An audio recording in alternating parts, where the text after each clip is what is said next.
Bienvenue à l'école de Gruissan, l'école de tous, hein, vous avez pu le remarquer.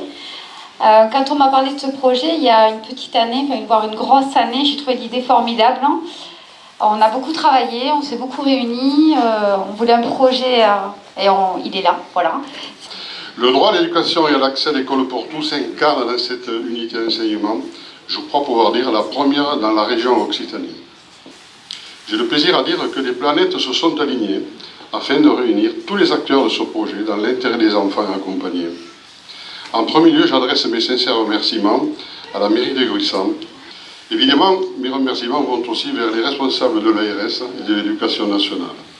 Vous nous voyez ravis que cette unité d'enseignement ait pu voir le jour en si peu de temps. Je suis certain que les familles et les professionnels seront honorés de la présence de nos autorités et partenaires. Présence qui marque la volonté et l'importance de la scolarisation de tous les enfants. Présence qui témoigne du soutien dans cette aventure, qui s'inscrit dans notre combat toujours plus fort contre l'invisibilité sociale des enfants vivant avec un handicap. Moi, je voudrais vraiment vous dire un grand bravo. Tout ce que vous faites là illustre parfaitement le projet régional de santé de la région Occitanie qu'on vient d'adopter, qui comprend justement cette adaptation aux habitants, et donc y compris aux personnes qui vivent avec un handicap, et non pas l'inverse. Vous en êtes une traduction réelle, vivante, avec des femmes et des hommes engagés. On a pu le voir pendant la visite des locaux.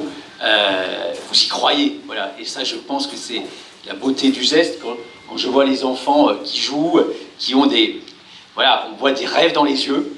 Vous avez même été jusqu'à mettre les étoiles. Je pense que c'est comme ça qu'on doit vraiment travailler tous ensemble. Et moi, je me félicite de l'excellente collaboration que nous avons entre nos équipes de l'éducation nationale et de la santé.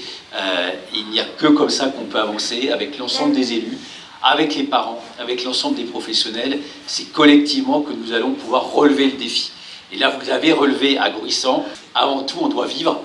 On doit pouvoir être éduqué, avoir cette scolarité, avoir un emploi, avoir une vie, avoir une famille, avoir une maison. Et quel que soit son handicap, je crois que voilà, c'est comme ça qu'on doit travailler pour l'avenir et nous serons tous plus heureux dans une société réellement inclusive. Donc vraiment, un grand merci à vous toutes et tous, un grand bravo. Alors, autre spécificité, et vraiment c'est nouveau dans la région Occitanie et dans l'Académie de Montpellier, puisque nous ouvrons ici à Gruissan cette unité, nous en ouvrons une également à Nîmes et une autre bientôt dans l'Hérault. Ça nécessite beaucoup de volontarisme, d'abord de partenariat avec les structures associatives, de travail conjoint avec l'ARS, l'Agence régionale de santé, les moyens de l'ARS, les moyens des collectivités, de l'association, les moyens humains que met l'éducation nationale.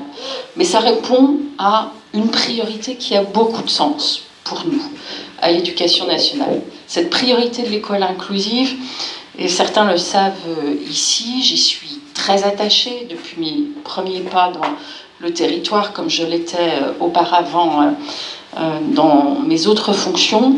Alors, ce que je trouve absolument remarquable et impressionnant après cette visite, c'est non seulement les moyens financiers aussi, les moyens humains, mais surtout l'engagement des personnes.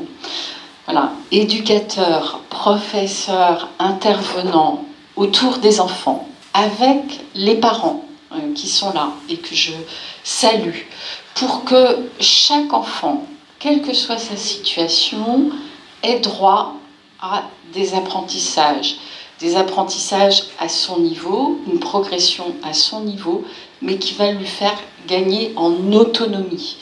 Ce que je trouve aussi remarquable, c'est la façon dont ces enfants sont accueillis par les autres. Et nous l'avons vu tout à l'heure dans la cour, ces enfants à besoins particuliers étaient là, sont là, étaient avec les autres enfants. L'école inclusive devient naturelle si on l'apprend avec naturel.